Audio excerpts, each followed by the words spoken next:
에듀윌 유료 회원만의 남다른 서비스.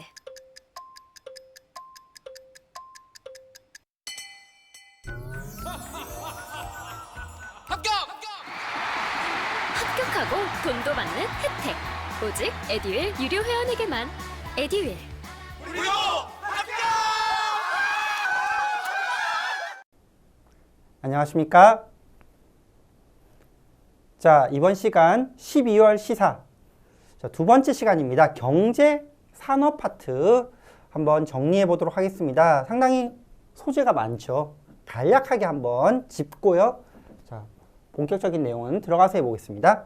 자, 먼저 첫 번째는 이재용 부회장이 부회장 취임한 이후 10년 만에 이제 삼성전자의 회장으로 취임하게 됐습니다.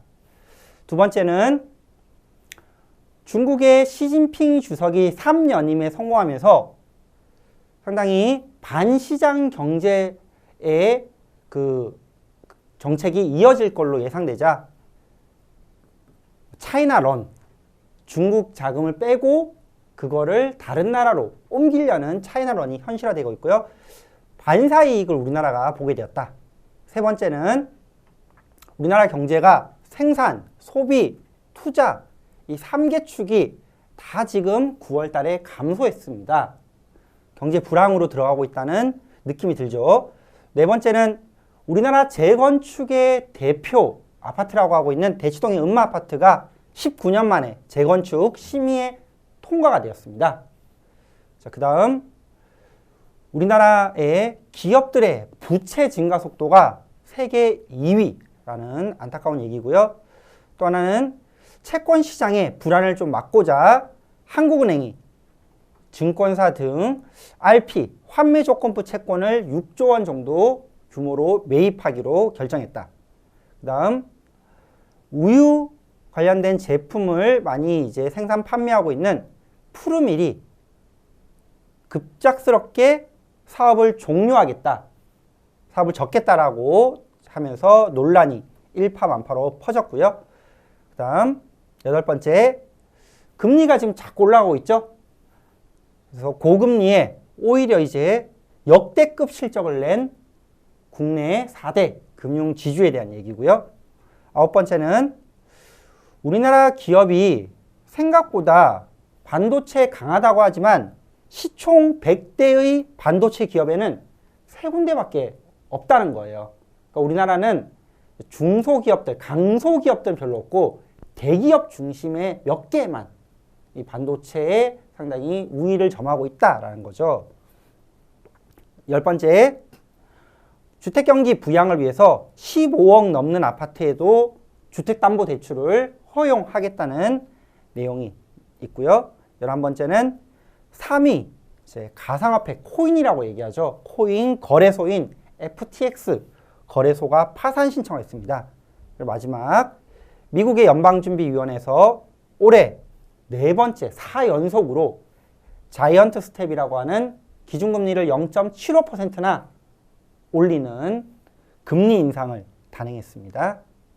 자, 이제 하나씩 살펴보겠습니다. 자, 먼저 이제 이재용 회장의 시대가 도래했습니다. 10년 만에 회장으로 취임했네요. 승진되었습니다. 자, 이재용 삼성전자 회장의 모습이 보이죠? 자, 이번 이사회에서 사회이사가 승진 안건을 발의하게 됐고요. 그의 이제 이사회에서 결정을 통해서 승진하게 되었습니다. 과감한 의사결정이 지금 절실한 아주 지금 중요한 시기이기 때문에 이 비어있는 공석에 빨리 회장직으로 이재용 부회장을 승진시켜야 된다라는 거죠. 김한조 사회이사가 의장이 발의를 했고요. 그래서 의결이 되었습니다. 부회장 승진 10년 만에 공식적으로 회장이 됐어요. 그래서 10년이 됐을 때 대부분 사람들이 얘기는 했죠. 올해는 아마 회장직에 취임할 것 같다라고 봤죠. 그래서 지금 현재 상황이 상당히 글로벌로 보면은 대외 여건이 안 좋습니다. 그래서 회장이 있어야 좀 뭔가 책임 경영을 할 수 있을 것 같고 경영도 안정적이 될 것 같고 이렇게 불확실한 상황 가운데 신속하고 과감한 결정이 필요하다고 판단을 하게 돼서 발의했다고 이제 의장이 밝혔고요. 별도 취임식은 없었습니다. 왜냐하면 아직까지 이재용 회장 법정 공방이 진행 중에 있죠. 그래서 당일날도 법정으로 출석을 했습니다. 서울중앙지법에서 열린 부당학범 합병 그리고 회계부정 의혹의 공판에 출석을 했어요.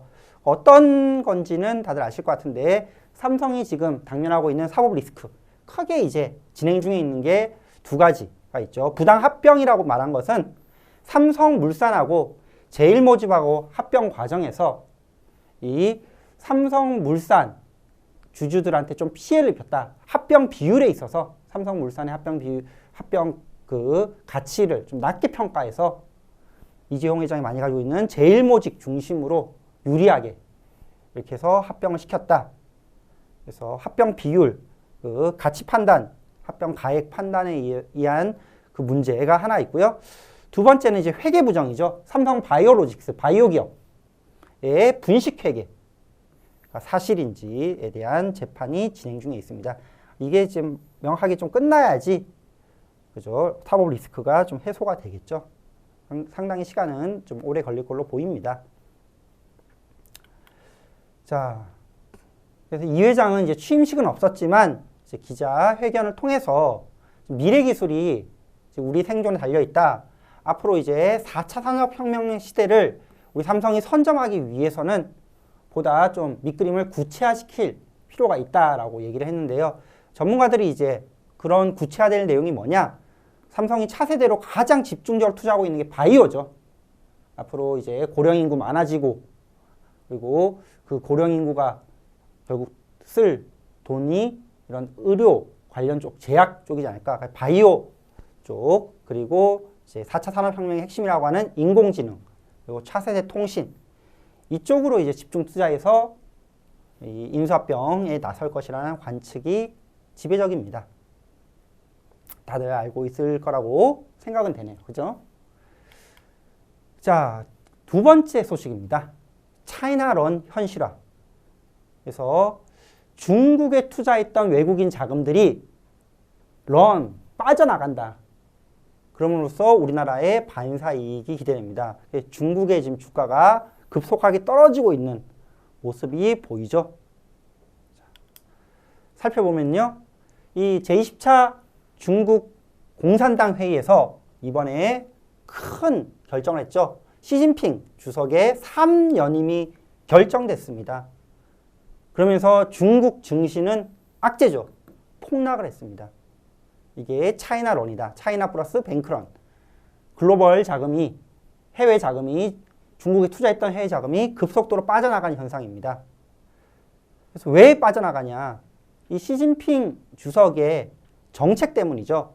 보통 시장 경제를 반대하는 반시장적 경제 정책, 시장 통제, 그리고 알리바바 등 거대 중국의 민영 테크 기업에 대한 강력한 제재, 그래서 반시장적인 정책, 시장 통제적인 정책으로 인해서 글로벌 자금들이 빠져나가게 됐고요. 우리나라는 반대로 반사이익을 얻었습니다. 10월 한 달간 외국인 투자자가 우리나라 유가증권 시장에서 3조 원 이상 매수를 하게 됐어요. 그래서 이런 순매수세의 원인을 바로 이 차이나런에서 보고 있는 거죠. 중국에서 판 이 차이나런으로 발생한 자금 일부가 한국으로 유입된 거 아니냐라고 보고 있는 겁니다. 외국인 투자자 입장에서는 이제 아시아에 투자할 자금의 포트폴리오로 뭐 한 5%다, 10%다 이렇게 있으면은 중국에서 뺐던 자금을 또 다른 아시아에 또 투자를 해야 되기 때문에 그 자금이 한국으로 또 많이 들어왔을 거다라고 보고 있는 거고, 예컨대 이제 텍사스 교직원 퇴직연금의 중국 비중이 35%에서 한 17%까지 대폭 줄었는데 우리나라의 비중이 11%에서 14% 늘어난 것을 예를 들면서 우리나라로 자금이 좀 들어온 것 같다라고 보이는 거죠. 그래서 이제 10월 한 달간은 우리나라가 글로벌 증시 대비 상당히 코스피가 선방을 했습니다. 세 번째 소식이네요. 자, 9월 우리나라의 생산, 소비, 투자 세 개 모두 감소했다. 트리플 감소입니다. 자, 우리나라 같은 경우는 수출, 제조업이 핵심인데 이게 이제 둔화되는 흐름을 보이고 있다는 게 가장 큰 문제고요. 또 고물가, 고금리로 소비 회복도 약화되고 있죠. 전반적으로 경기가 좀 한풀 꺾이는 모습을 보이고 있습니다. 우리나라뿐만 아니라 지금 세계 각국이 지금 다 이런 모습을 보이고 있죠. 뭐 중동을 제외하고. 자, 지표로 보면요. 산업 생산 지수는 전월 대비 0.6% 감소하면서 석 달 연속 감소고요. 소비 판매 같은 경우는 1.8% 감소했는데 이게 이제 3월부터 전반적으로 감소 추세에 접어들었다고 보면 될 것 같아요. 3월부터 7월까지 5개월 연속 감소했습니다. 8월 잠깐 반등했다가 다시 또 감소한 거예요. 기업의 설비 투자 역시도 전월보다 2.4% 감소했다. 전체적으로 경기가 위축되고 있는 모습이 지표상으로도 드러나고 있습니다. 자, 네 번째 소식이네요. 대치동 음마아파트 재건축 심의에 통과했습니다. 이제 재건축이 본격화될 걸로 보이죠. 자, 대표적인 노후 단지입니다. 재건축에 깐깐했던 서울시가 결국 재건축 심의를 통과시켜 주었어요.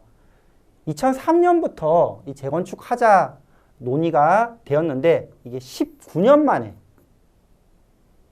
심의가 통과됐습니다. 이 아파트가 얼마나 오래된 아파트냐? 여기 한번 보세요. 아파트 이제 벽에 페인트도 이제 잘 칠하지 않죠. 그죠? 그리고 막 때운 모습들이 상당히 많이 보입니다. 1979년에 지어진 아파트예요. 79년. 뭐 40년이 넘었죠. 그죠? 28개 동 4,424세대로 이루어진 40년이 넘은 아파트입니다.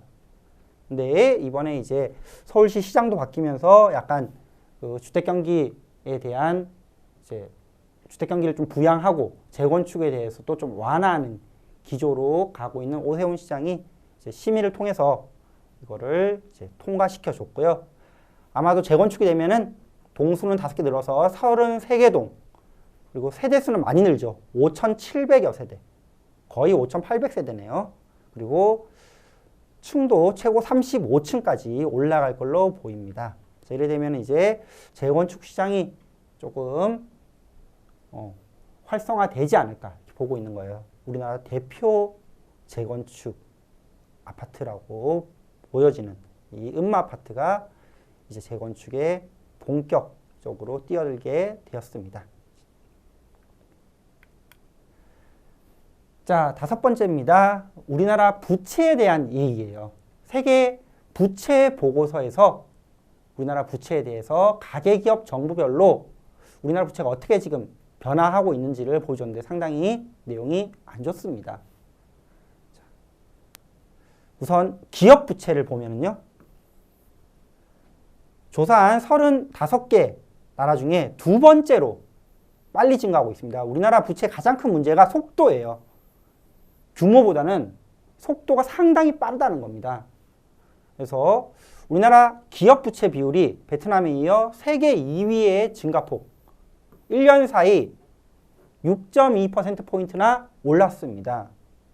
그동안은 이제 낮은 금리가 저금리가 계속 지속이 되다 보니까 기업들도 싼 값으로 이 이자가 싸다 보니까 연명을 해왔고, 그리고 많은 스타트업 기업들도 이자가 싸다 보니까 많이 대출을 해온 거죠. 근데 지금 이제 대출 비용, 이자가 많이 올라가면서 이렇게 부채가 많이 증가한 기업들이 증가했고 그런 기업들이 부도로 나타날 가능성이 지금 있다라고 경고하고 있습니다. 그 다음 기업 부채이요. 가계 부채도 살펴보면요. 가계 부채는 지금 세계 1위입니다. 기준이 그 나라의 GDP 대비 부채인데요. 우리나라 GDP 대비 가계부채 비율이 100%를 넘었습니다. 102%예요. GDP보다 높은 가계부채를 가지고 있는 나라는 대한민국 뿐이더라. 다른 나라랑 좀 비교해보면은 우리 주택가격이 상당히 높다고 얘기하는 홍콩도 GDP보다 높지 않아요. 홍콩도 95%, 태국 90% 정도, 미국 80%, 일본은 엄청 낮죠. 그죠? 집을 잘 안 살려고 하니까 가계부채가 낮겠죠. 64%. 중국도 부동산 거품이 많이 껴있다고 대출을 많이 받아 집을 산다고 해도 63%예요. 그래서 우리나라 부채 비율이 지금 GDP보다 높은 상황이다. 심각해 보이죠? 금리가 자꾸 올라갈수록 이 담보대출을 한 가계의 위험은 커질 겁니다. 마지막으로 정부 부채인데요. 정부는 아직은 양호한 수준인데 정부도 문제는 뭐예요? 속도예요. 한번 볼까요? 자, GDP 대비 비율이 47.8%, 조사국 중에 24위입니다. 높은 편은 아니에요. 양호하다고 볼 수 있죠. 문제는 속도예요. 속도가 크게 올라가고 있다. 부채 비율 증가폭이요. 1년 전 직전 분기와 비교해서 1년 전과 비교해서 1.8 거의 2%포인트, 직전 분기와 비교해서 3.2%포인트 10위와 5위입니다. 전체 수준은 24위지만 직전 분기와 비교해서 5위로 속도가 올라가고 있다. 그렇죠? 다른 나라랑 비교해보면요. 우선 GDP 대비 정부 부채가 많은 나라, 우리 다 알고 있는 일본이죠. 일본이 상당히 GDP 대비 정부 부채가 많습니다. 그리고 부채 증가 속도로는요. 어떤 나라가 좀 많이 높냐? 싱가포르, 도시국가 싱가포르, 그리고 중국이 속도가 제일 높습니다. 하지만 우리나라도 지금 속도 면에서 무시할 수 없는 수준입니다. 그래서 가계부채의 지금 그 레벨 자체는 가계부채가 제일 높고 속도는 기업과 정부가 급속도로 부채 속도가 빨라지고 있다라는 위험을 경고하고 있는 내용이었습니다. 자, 그 다음. 자, 한국은행이 증권사 등에 있는 RP를 6조 규모로 매입하겠다라는 내용을 발표했습니다. 지금 레고랜드 사태도 있고 우리나라 지금 유동성이 채권 시장에 자금 경색이 지금 심한 상태죠. 이러다 보면은 이제 돈을 빌리기 위해서는 1금융권은 그나마 괜찮지만 이 증권사 같은 2금융권은 더 높은 금리를 줘야 되고 더 높은 금리에도 우리나라 지자체도 돈을 안 갚을 수 있는데 지금 이 우리나라 채권을 사주겠냐. 자꾸 금리를 올릴 수밖에 없죠.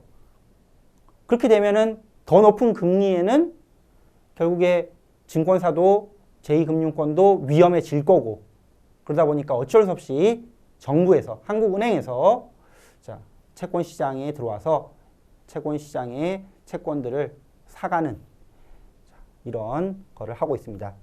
유동성을 공급하고 있다. 그러니까 채권 시장에 들어와서 돈 주고 채권을 사가면서 채권 금리를 떨어뜨리려고 하고 있습니다. 특히 이제 단기채 같은 경우가 너무 금리가 높다 보니까 그쪽에 많이 들어오고 있는 것 같아요. 그래서 자금 경색을 완화하려고 한다. 자, 한국은행이 증권사 등의 자금난을 고려해서 환매조건부 채권을 직접 사면서 유동성을 공급했다. 환매조건부 채권이라는 게 뭐냐면은 환매, 다시 사가겠다라는 조건이 달린 채권이에요. 그러니까 다시 사가겠다는 거니까 지금 너네가 이걸 사가면은 우리가 몇 달 후에 다시 사줄게. 잠시만 돈 좀 빌려줘. 이런 거죠. 그래서 좀 단기채라고 볼 수 있습니다. 자, 금융기관이 보유한 채권들이 대부분 긴 채권들이 많아요. 뭐 3년짜리, 5년짜리, 10년짜리, 심지어 20년짜리 채권도 많은데 근데 그걸 가지고 있으면은 돈이 돌지가 않죠. 20년짜리 내가 20년 후에 돈 받을 걸 가지고 있으면은 이 돈이 돌지 않으니까 이걸 가지고 이걸 활용해서 이걸 쪼개서 내가 이런 채권들이 많으니까 이거를 여러 개로 패키지로 해가지고 1개월에서 3개월 단기 채권으로 만듭니다. 그렇게 해가지고 얼마 뒤에 돈을 갚아줄 테니까 잠시 빌려줘. 이렇게 하는 게 환매조건부 채권입니다. 자, 이걸 보면은 결국 한국은행이 채권 시장에 들어와서 돈을 주고 채권을 사가는 거니까 시중에 돈을 푸는 게 아니냐. 지금 전체적으로 긴축 기조, 돈을 푸는 게 아니라 돈을 수거해가는 그런 경제정책 기조에서 긴축을 위해서 물가를 잡기 위해서 이런 기조를 펼치고 있는데 오히려 돈을 풀어버리면은 금리가 더 떨어지고 고물가에 대응하는 긴축 기조에 반하는 게 아니냐라고 얘기를 하고 있는데, 자, 그럴 정도까지는 아니다라고 한국은행에서는 얘기하고 있습니다. 우선 3개월 정도, RP가 워낙 단기채니까 3개월 안에 다시 풀린 돈이 회수될 거고, 그리고 과거에 비해서 매입 규모도 그렇게 큰 게 아니다. 그래서 통화 긴축 정책과는 충돌되지 않는다라고 설명을 하고 있습니다. 단기적으로 우리나라 지금 채권 시장에 큰 파고가 일었기 때문에 이거를 지금 잡기 위한 소방수로서 투입이 된 거죠. 자, 이번 시간은 여기까지 한번 해보고요. 다음 시간에 마저 경제에 대한 얘기를 해보도록 하겠습니다. 자, 다음 시간에 뵙겠습니다. 감사합니다.